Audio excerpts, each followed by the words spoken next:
Thanks to Bill and Sarah for having me here tonight. I'm glad to be back in Chicago. I've been here all week and, just kind of going through my old stomping grounds and all that kind of stuff. And I'm staying with my friend Steve, I've known for 40 plus years. Anyway, have you taken a look at the signs up here? No. I was checking out this one in particular, the one that says, "Ask Father." Now, admittedly, I have kind of a dysfunctional relationship with my father, and, if I were to ask him about drinking beer, I'd be drinking a lot of crap, piss beer, instead of the fine beer that they serve here at Hockley. Anyway, I did not know you were from Queens. Well, you lived there? I lived there for okay. You should know I'm from the Bronx, and I know of dogs with attitude. Most of them bad. I'm out traveling around the Midwest this week and last week, and will be doing so again, promoting my fourth novel, Second Acts. It's a comic historical novel that's set in the 1830s largely. The speculative aspect of it comes from the fact that the first chapter or so involves time travel, because I have to get my current contemporary characters back into the past. The title is, of course, taken from F. Scott Fitzgerald's famous saying that there are no second acts in American lives, and I always thought that was kind of BS. When you think about Americans and their culture, it's almost all about second acts and even third acts. So I wrote this kind of as a refutation of Fitzgerald. Each one of the characters in the book has some sort of second act. I'll tell you a little bit about the story, and then we'll get right to the segment I want to read. It involves a young man. His name's Dan Connor. He ends up following his estranged wife to the past. She has run away to the past with the inventor of time travel, a University of Chicago physics professor. Woo!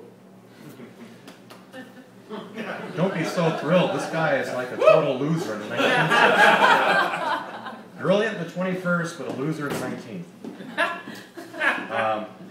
Dan, along the way, in the current place of Fermilab, ends up in Frontier, Chicago, 1833, and he picks up a Potawatomi sidekick, Listening Rabbit, or she calls herself Bunny. Bunny is a Potawatomi transgender person, that is a male living as a female. These types of people in Native American lore were highly respected and thought to have mystical properties. And as well, they were desirable mates because they could hoe more corn than a normal, ordinary woman could. So, as I like to tell people, Bunny is the type of character who can both look into your soul as well as kick anyone's ass who threatens you. And we'll get a little bit of this here in this section I want to read.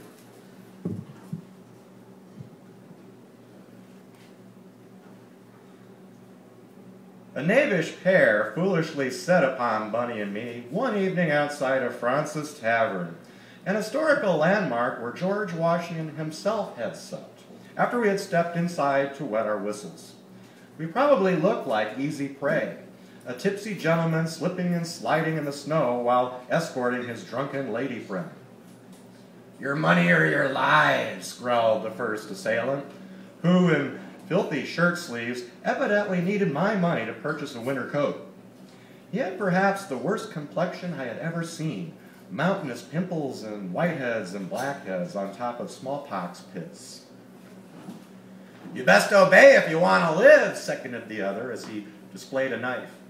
He wore a frayed wool coat that perhaps he traded off wearing with his partner. Absent the knife, he could have killed with his pungent odor. Bunny took one look at the knife and burst out laughing. Emboldened by alcohol, I too laughed, for the robber wielded a dagger not much larger than a common penknife.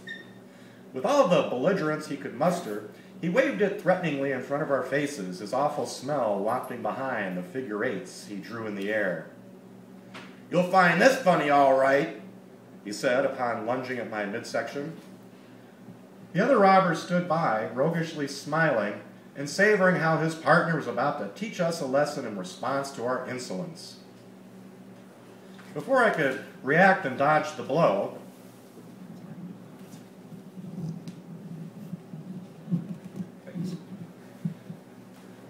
technical difficulties. Before I could react and dodge the blow, Bunny parried the move by grabbing my attacker's wrist, bending his arm back and forcing him down onto his knees. "Help! Help!" the robber cried to his partner, who froze, dumbstruck, unable or unwilling to come to his friend's aid. I also was awestruck by Bunny's maneuver, and I stood aside to let her manage the perilous situation after her own fashion. While holding the robber's other flailing arm at bay, Bunny wrenched his hand, which still clutched the knife, against the side of his head. With a quick flick of his wrist, she caused him to slice off his own ear. "You bloody redskin bitch!" he screamed, dropping the knife and frantically patting the snow in search of his severed ear. After finding it beside his left knee, he raised it to his head and attempted in vain to place it back where it belonged. Because he lacked the means, like needle and thread, to reattach it, it fell once again onto the street. He repeated this action a couple more times before finally scooping up the pulpy mess and running after his partner, who had meanwhile disappeared up the street. On this occasion, at least, the blood staining the street belonged to the robber and not the robbed. "Who he calling bloody redskin?" Bunny asked me. "Him the one with bloody red skin." Then she let out a blood-curdling war whoop that drew curious faces out of every window up and down Pearl Street. Our state of affairs dismissed by the neighborhood as an ordinary street altercation, heads popped back inside again, windows were lowered, and shutters were slammed. Bunny picked up the knife and slipped it into her handbag. She has kept it to this very day as a keepsake of the one instance in her life when she played the role of brave instead of squaw. Everyone who lived in New York during these days remembers this moment when a grotesque silhouette of the city's anarchy was branded upon his mind. This was mine, a thwarted mugging. That such encounters were nearly universal among New Yorkers demonstrated that some manner of help was needed to ameliorate the antisocial behavior of our fellow citizens. Presented was the classic problem of what to do with your poorer cousins writ citywide. Attuned to 21st century theories on crime fighting, I held the view that better employment prospects and housing opportunities would prevent the criminal classes from attacking the general citizenry. I considered civic and political reform as the surest path to improving the lot of the criminal classes. This belief set me at odds with most of my contemporaries whose blather was deeply tinged with evangelism. In God's eyes, so these fill-ins for God proclaimed, to refrain from alcohol, fighting, and fornicating put one's soul closer to God's knee. A thoroughly modern man, agnostic in his judgments, I didn't cotton to the idea of kneeling at some supernatural creature's knee. In fact, I regarded alcohol and fornication as two of the few things available to humans that comfort them while under the steady assault of death, disease, loneliness, and taxes. I had never subscribed to the cult of self-improvement that was so prevalent in the modern world. If, for example, you chose not to refrain from drink in the 21st century, you were judged a reprobate by your peers, or you were considered to be in denial about your disease.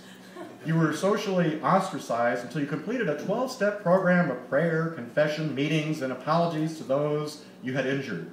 All this added up to a significant number of sober, self-righteous alcoholics who proclaimed that they were powerless over their addiction, and they attempted generally to spoil the fun of everyone around them.